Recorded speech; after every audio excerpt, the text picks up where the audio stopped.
Is The Rock denouncing his masculinity? Are kettlebells for the developmentally disabled? Is it true you are what you eat? And is Michael Hearn fighting Quentin Rampage Jackson? Find out next on What Up Fitness. First up, guys, in the wonderful world of the fit and famous, we have a developing story with Rock Johnson on Twitter X. Wow. Do you have to press that hard? Yes.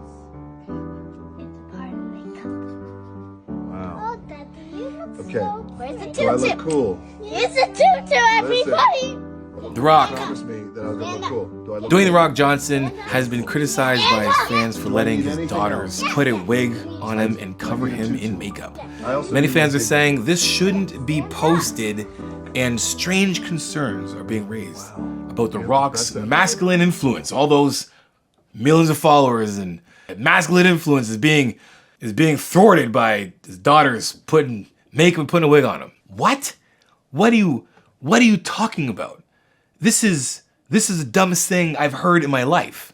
This is like the day and age where everybody get absolutely upset, pissed off about these stupidest points of views that are just based in idiocy and literally make no common sense whatsoever. His masculine influence is being threatened by him letting his little girls right in his face. You know what my kid has next door? Look at a Barbie dream house and the 4-wheel that comes with the bike. And you know what my daughter says?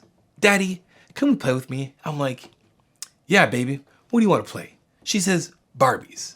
I'm like, all right, let's play some Barbies.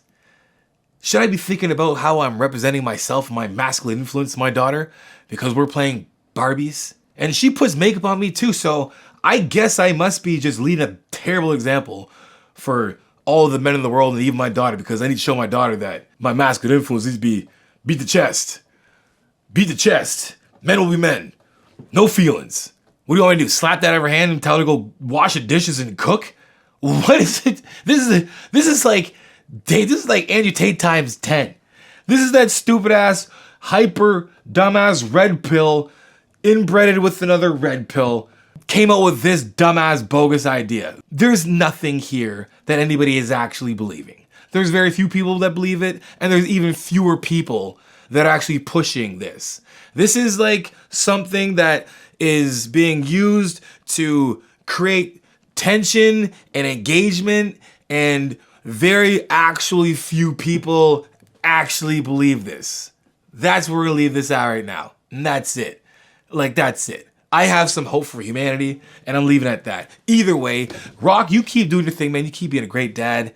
You keep leading by example. I know nobody's watching this and saying, The Rock, how dare you? No one is. And now, here's a word from our sponsor. For any of you who are serious about bodybuilding or simply keeping their body hair under control, I have an essential tool, the Brio Beardscape V2, crafted with ceramic blade that's incredibly gentle on sensitive skin. On top of its superior cutting performance, the Beardscape V2 boasts a stronger motor, sharp blades, and an amazingly long-lasting battery life. The upgraded display and improved grip makes it extremely user-friendly. Brio has backed this incredible tool with a 2-year warranty and 60-day money-back guarantee.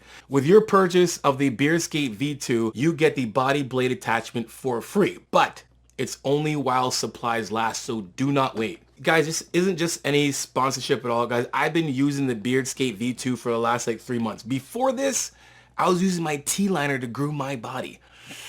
Ouch. So look, guys, if you're ready to take your grooming to the next level, click the link in the description below. And guys, I want to give a huge thanks for Brio for sponsoring today's video and creating a product that stands out from the crowd. Anyway, guys, let's get back to the show. And next up, it's not a good look. You catch me doing kettlebells, please kick me in the nuts. Like, it's the dumbest shit on the planet. It's fucking retarded. Liver King sent us a whole bunch of kettlebells. Yeah, Liver King also lied about a bunch of shit. You know what the barbarian workout is? No. You should try it. 70-pound kettlebells in each hand, 20-pound ankle weights on each leg, 100 or so pounds in a backpack, and you're dragging a sled that has like 135 pounds, and you have to walk a mile and you can't sit. That's fucking retarded.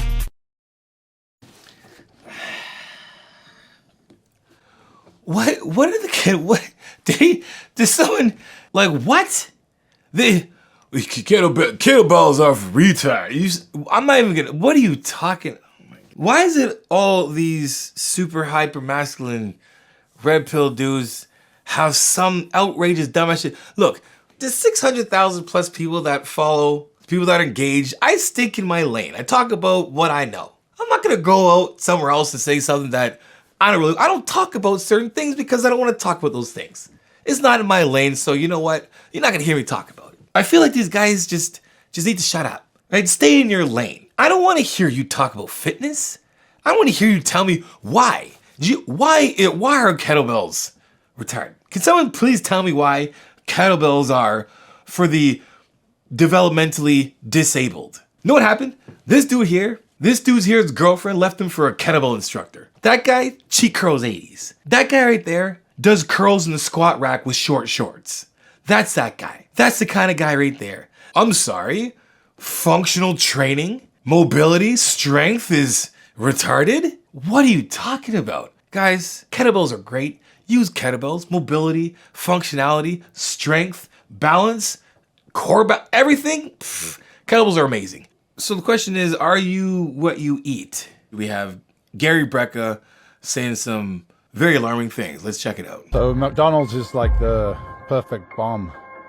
Oh, God, it's the worst. Is it like a certain combination of sugar, salt, fat? It's kind of like, it's kind of addictive as well. Sugar on an empty stomach is the worst. You know, I mean, the worst triglyceride level I've ever seen in my entire life, which was in the thousands. It's a patient whose blood was solid at room temperature. When we drew his blood, his level of triglyceride was so fat. As a percentage, he had almost more fat in his blood than blood. He looked healthy from the outside, but he was exhausted all the time. He couldn't exercise because his fingers and toes would immediately go numb. But his favorite thing was half a tub of Ben & Jerry's at night before bed. Because he was so highly metabolic and active, I pulled his blood. I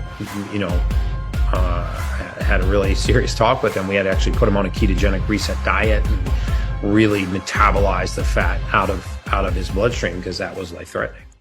Hold on a second. There's some holes in that story, guys. This guy just said that his blood was solid at room temperature, and then said he couldn't really move that much because his fingers and toes would seize up or whatever. Sugar on an empty stomach is the worst. Sugar on an empty stomach is not the worst. You know what's worse on an empty stomach? Cigarettes. You know what's worse on an empty stomach? Alcohol. You know what's worse on an empty stomach? A lot more things than sugar. Like, I'm just fear-mongering, right? Now, I get it. You know, there's probably some extreme cases. This doesn't make any sense for me. Because first of all, at room temperature, my man's blood is thick. Worst triglyceride level I've ever seen in my entire life, which was in the thousands. It was a patient whose blood was solid at room temperature. Blood was solid at room temperature. Do you know what's solid at room temperature? Yeah, I got some, just... You tell me that my man's got cake lotion thick blood right now and he's living? My man's got butter in his veins and he's actually alive for this guy to draw his blood. You just gotta listen. You just gotta listen to what they're saying, and you hear them saying a lot of nothing. Just a lot of fear mongering. Cause you know what? It's to fear first, and then guess what it is? It's to sell. Because you gotta scare the shit out of somebody, and then you gotta give them what? A solution. Let's see where this goes again, because you probably missed it when you first saw it. Check it out. When we drew his blood, his level of triglyceride was so fat. As a percentage, he had almost more fat in his blood than blood. He had more fat in his blood than blood. He had more fat in his blood than blood. What percentage is that? 50-50? Because at 50-50, you're dead. So like, what do you... Exhausted all the time. He couldn't exercise because his fingers and toes would immediately go numb. He couldn't exercise because his fingers and toes would go immediately numb. But his favorite thing was half a tub of Ben & Jerry's at night before bed because he was so highly metabolic and active. Because he was so highly metabolic and active. But he wouldn't be able to train because his fingers and toes would go numb. And then he also has butter for blood.